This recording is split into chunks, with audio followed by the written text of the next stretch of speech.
Le bonus, le petit truc en plus de l'épisode 327, le voici, le voilou. Bienvenue à vous, bienvenue également à nos chroniqueurs. Ce sont les mêmes que durant l'épisode de 327, à savoir Benoît à ma droite et puis Aurélien à ma gauche. On a quelques petits sujets dont vous vouliez absolument parler et dont on va parler. On va d'ailleurs commencer, je ne sais pas avec qui, mais avec Aurélien par exemple, pour parler de casques avec les smartphones. Ah oui, c'est fini ça, les écouteurs avec les smartphones. On oublie ça. Ouais. Pourquoi ? Oui, alors, est-ce que c'est en France ou c'est... Je pense que c'est en France. En Europe ? La réglementation dit... En Europe ? Moi, je ne sais pas.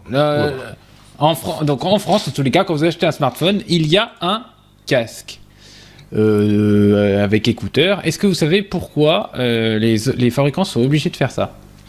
C'est pas pour la conduite automobile, pour le truc main libre ou un truc... Non, enfin je dis une bêtise. Non, parce que, non. La réglementation dit que à partir du moment où on a un doute sur le fait que les ondes électromagnétiques générées par votre portable ne sont pas nuisibles pour le cerveau, on vous fournit un casque pour limiter l'exposition aux ondes électromagnétiques. Voilà, vous pourrez...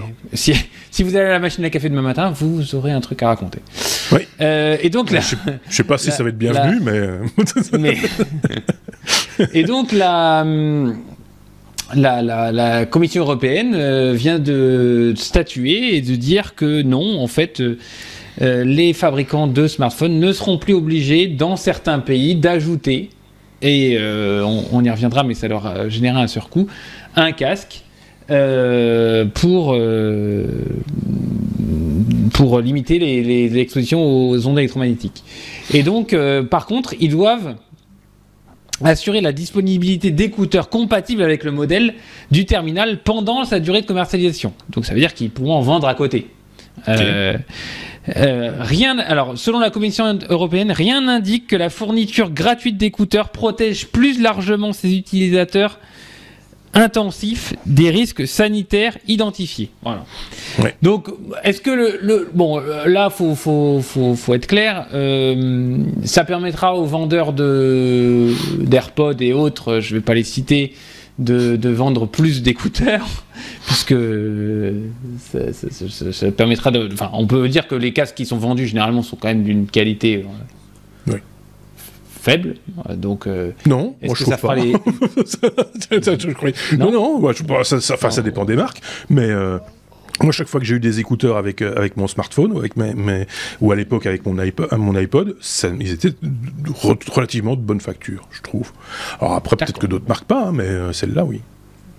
Ok, donc ça fera des économies, ça fera peut-être les affaires des gens qui vendent des AirPods ou des autres écouteurs, et puis ça fait une économie d'emballage, ce qui paraît qu'il y a certains vendeurs de smartphones qui avaient un emballage pour les gens avec écouteurs et puis un emballage pour les gens sans écouteurs.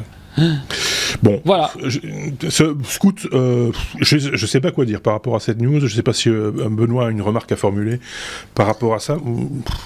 Moi, j'ai juste souvenir, parce que ça m'a toujours surpris, cette idée comme quoi le casque est meilleur pour les radiations. J'ai souvenir de cette émission qui il y a bien 15 ans que j'avais vu, qui m'avait fortement marqué, où effectivement on se disait tiens, mais je vais mettre un casque parce que ça va éviter les radiations. Et dans un labo de mesure de radiation, il mesurait en fait le fil fait antenne.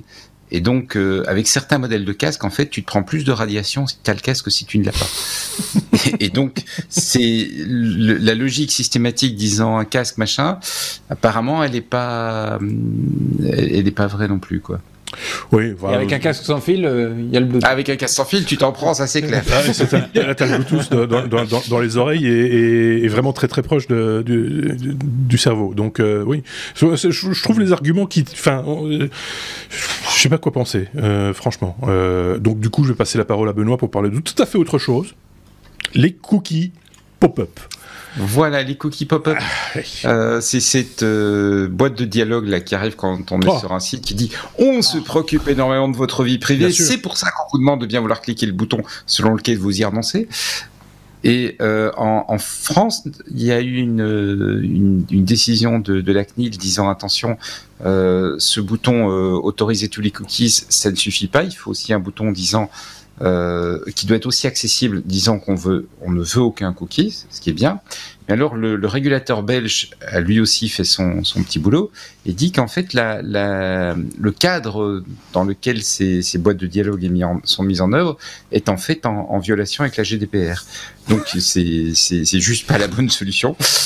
Pourquoi ? Parce que derrière, quand on clique en fait sur cette boîte pour dire ok, j'accepte des cookies ou j'en accepte pas, on crée une signature. Et cette signature, elle va sur une place de marché où les annonceurs peuvent dire tiens, ce gars-là là qui vient d'arriver, moi je veux lui mettre de la pub. Et cette transmission de la signature de ta machine, etc., ce serait une donnée privée et donc protégée par la GDPR et donc elle ne peut pas être transmise comme ça. Et donc le caramba, encore raté. Serait foireux.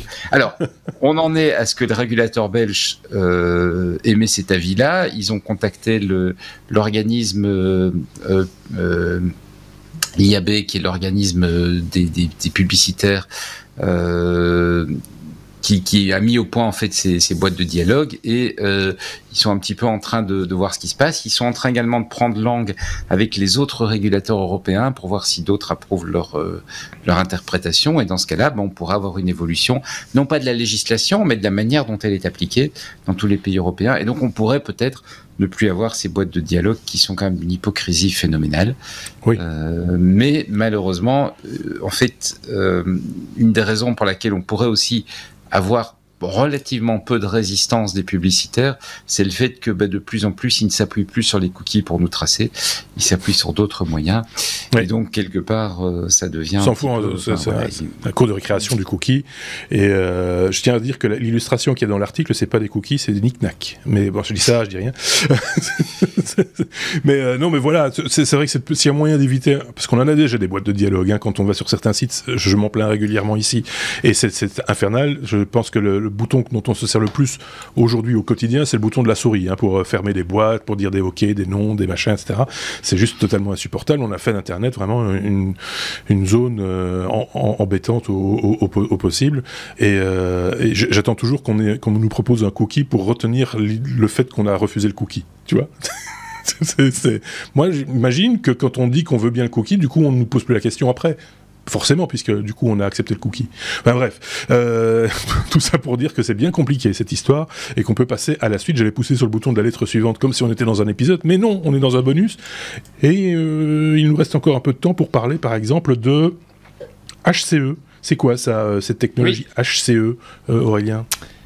Alors, c'est une news de la RATP. Il y en avait plusieurs cette semaine, mais j'ai retenu celle-là. Je me suis dit, putain, c'est une nouvelle techno, HCE. Qu'est-ce que ça veut dire ? Pourquoi ? Comment ? Donc, c'est la RATP qui communique sur le fait qu'on est sur la dématérialisation, il est tard, j'ai du mal, du pass Navigo et des tickets dans Paris Intramuros, qui se fera sur votre smartphone avec la technologie HCE, mi-2022. Donc HCE, c'est une brique logicielle qui permet d'émuler une carte dans un smartphone. Ça veut dire Hosted Card Emulation.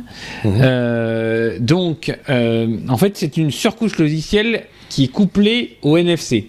D'accord. Jusqu'à présent, en fait, le NFC, Near Field Communication, vous posez votre smartphone et la communication se fait voilà.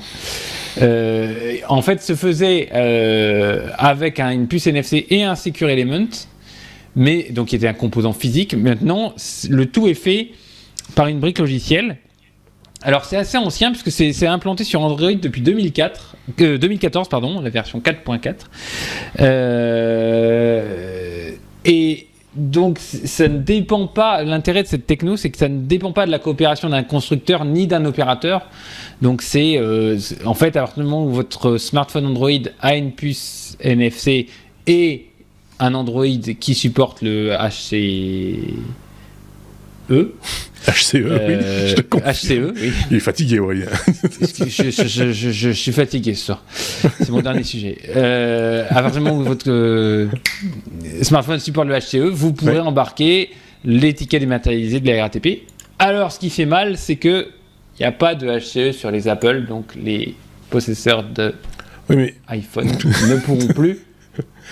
Ne pourront pas avoir de ticket dématérialisé pour l'instant. Est-ce qu'il y a quelqu'un qui réfléchit à un certain degré, à un moment donné, quand on choisit une technologie pour faire ce genre de choses, pour le plus grand nombre, normalement, est-ce que quelqu'un... Oui, je sais, se priver d'Apple, c'est bizarre. Oui, c'est ça. C'est quelqu'un qui aime pas les gens qui ont des... J'en ai marre de voir des iPhones dans le métro, donc du coup, je vais les bloquer. Je ne lancerai pas le débat, mais... Non, mais Benoît... Mais je pense que les possesseurs d'Apple ne prennent pas le métro parisien. Ils ont les moyens. Ils ont un taxi. Non, mais n'importe quoi. Oui, c'est ça. C'est n'importe quoi. Benoît, qu'en pense-t-il? On a peu de temps. Je sais pas. Je me demande si la logique, c'est pas lié au fait que comme Android a quand même une base matérielle très variée, c'est peut-être plus simple de s'attaquer à une couche logicielle que de dépendre de... Parce que si j'ai bien compris, la différence, c'est qu'on ne dépend pas d'un composant matériel, alors que le parc Apple est moins hétérogène, donc peut-être qu'ils auront une autre solution sur le parc Apple. Oui, ce serait bien d'en parler, parce que c'est toujours... Quand on a comme ça une communication à deux vitesses, on va d'abord... Ça me fait penser à cette blague idiote où dans un pays, on dit on va faire rouler les voitures comme en Angleterre, donc à gauche, et si ça fonctionne bien, dans un mois, on fera la même chose avec les camions. Donc, à un moment donné, ça fâche quelqu'un, hein, forcément, quoi. Benoît, puisque tu as la parole, je te la rends, pour parler de... Je n'ai pas le sujet sous les yeux. YouTube, le fait qu'on n'aimera plus, c'est pas grave. Voilà, donc, je n'aime pas. Je n'aime pas. Donc, en dessous de cette vidéo-là sur YouTube, on peut mettre un petit pouce vers le haut pour dire qu'on aime bien. Allez-y. C'est bien, allez-y, maintenant. C'est là. Allez-y, maintenant. Bravo. Voilà, on attend une minute, c'est bon. Et on a également à côté le petit pouce vers le bas pour dire j'aime pas, ça il faut pas, c'est pour les autres. Ça explose, ça fait péter l'ordinateur. C'est pour autre chose. Mais par contre, il se fait qu'il y a quand quelqu'un mène des sujets qui ne plaisent pas, tu peux avoir des phénomènes où en fait un groupe va aller massivement faire du je n'aime pas, ou même des phénomènes de concurrence apparemment pour essayer de taper sur des jeunes créateurs qui sont en train de s'installer. Et donc, en réponse à ça, YouTube a décidé d'adapter sa logique. Le je n'aime pas va rester sur les vidéos, mais par contre, le nombre de clics sur le je n'aime pas ne s'affichera plus. Donc, on n'affichera plus que le nombre de clics sur le j'aime, et le nombre de clics sur les je n'aime pas sera uniquement disponible pour le créateur lui-même. Donc, c'est-à-dire, quand on va arriver sur une vidéo, on ne verra pas qu'il y a plein de gens qui ne l'ont pas aimé, parce que c'est apparemment une métrique qui est assez manipulée, alors que le jeu, c'est pas manipulé. Hein. Allez-y, cliquez.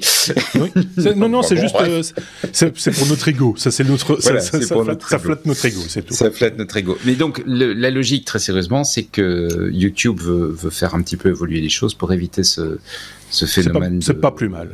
Non, c'est pas plus mal. Ceci dit, il y a toujours eu une ambiguïté avec le j'aime pas sur la plateforme YouTube, mais c'est le cas aussi d'autres plateformes, c'est qu'on ne sait jamais vraiment si c'est la forme ou le fond qui est jugé. C'est-à-dire que comme nous, on fait de l'actualité de temps en temps, des actualités qui sont pas gaies à entendre, et sous le coup d'une impulsion, quelqu'un peut dire « Ah, ça, j'aime pas », pouf.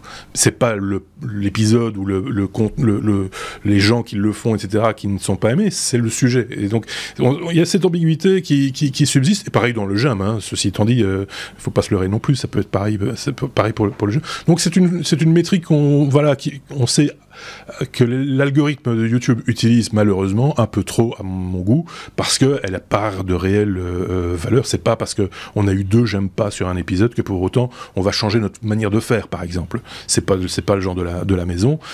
Tout comme s'il y a tout de suite 140 j'aime sur un épisode, sans doute qu'on va être très flatté, on va vous dire plein de merci et vous envoyer plein de bisous et des cœurs avec les doigts, mais au-delà de ça, on sait pas que c'est pas monnayable, on va pas pouvoir en faire quelque chose, on va pas mieux bouffer à midi avec ça, quoi. Mais ça fait plaisir, effectivement. Si ça fait plaisir aux algorithmes, ça nous fait plaisir.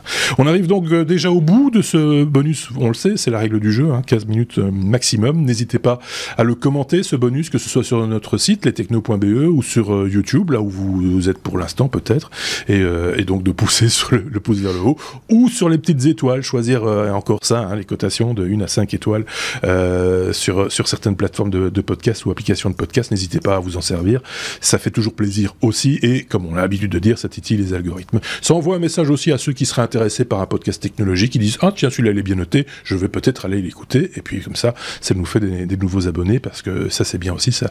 Plus on est de fous, mieux c'est. Merci beaucoup Benoît, merci beaucoup beaucoup Aurélien, on se dit à très très bientôt, passez une très très bonne semaine, prenez soin de vous, prenez soin des autres aussi, salut.